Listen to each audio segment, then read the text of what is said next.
Hi guys, welcome to my channel. এখানে দেখো চলে আসছে নতুন আরেকটা ভিডিও নিয়ে। তো আজকের এই ভিডিওটা খুবই গুরুত্বপূর্ণ অঙ্গনওয়াড়ি কর্মী এবং আশাকর্মীদের জন্য। এই ক্ষেত্রে অঙ্গনওয়াড়ি এবং আশাকর্মীদের জন্য যে আপডেটটি রয়েছে, তোমরা জানো যে রিসেন্টলি ইলেকশন শেষ হয়েছে এবং নতুন সরকার কিন্তু গঠন করা হয়েছে।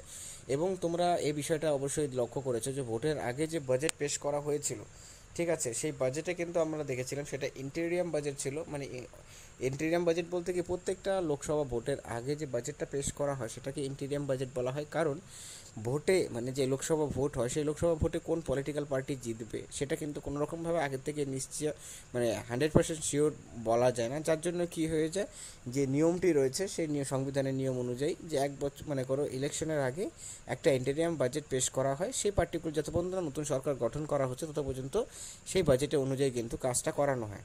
এবং তারপর ইলেকশন কমপ্লিট হয়ে গেলে পরে, তারপর যখন ইলেকশন কমপ্লিট হয়ে যাওয়ার পর সরকার গঠন করা হয়, তারপর কিন্তু ফুল যে বাজেটটি রয়েছে সেই বাজেটটি কিন্তু পেশ করা হয়।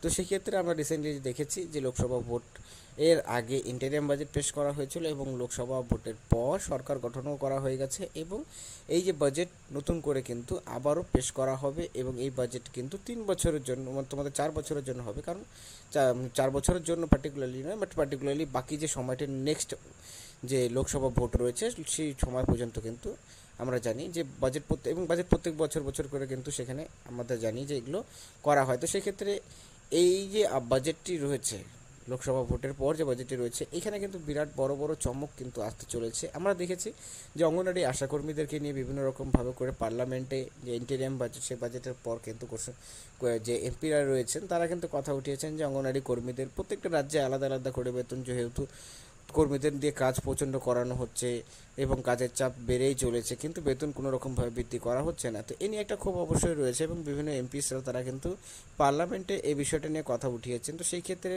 রিসেন্ট যে এনডিএ সরকার গঠন করা হয়েছে, এনডিএ সরকারের উপর অবশ্যই এটা নিয়ে কিন্তু চাপ রয়েছে এবং এটা আশা করা যেতে পারে যে কেন্দ্রীয় সরকারের দ্বারা কিন্তু এখানে নতুন করে বেতন বৃদ্ধি করানো হতে পারে অঙ্গনারী এবং আশাকর্মী এবং চুক্তিভিত্তিক কর্মীদের।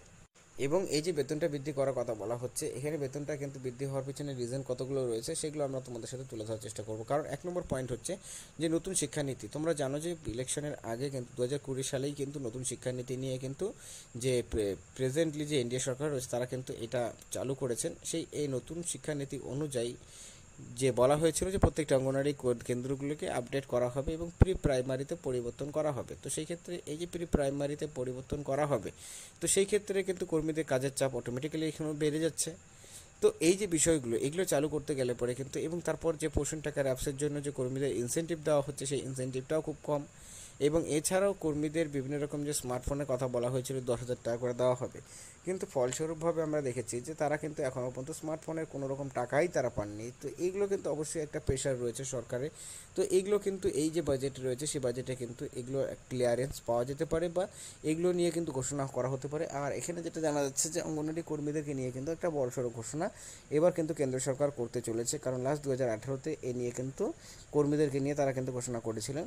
তো এইবার যেহেতু একটা প্রেশার রয়েছে, একদম চাপ রয়েছে, সেক্ষেত্রে অবশ্যই অঙ্গনওয়াড়ি কর্মীদের কিন্তু বেতন বৃদ্ধি হতে চলেছে। এখন কোশ্চেনটা রইল কত টাকা করে বেতন বৃদ্ধি হওয়ার সম্ভাবনাটা রয়েছে। তো দেখো, বেতন বৃদ্ধি হওয়ার সম্ভাবনা রয়েছে যে এর আগে 1,000 টাকা করে হয়েছিল, এখানে কিন্তু 1500 থেকে 2,000 টাকা মতন কিন্তু বেতন কর্মীদের বৃদ্ধি করানো হতে পারে। বাট সেটাও কোনো রকমভাবে শিওরিটিভাবে বলা যাচ্ছে না। কিন্তু 1,000 টাকা করে যেহেতু বেতন আগে বৃদ্ধি করা হয়েছে, তার থেকে কম কিন্তু আর হওয়ার চান্সেসটা নেই।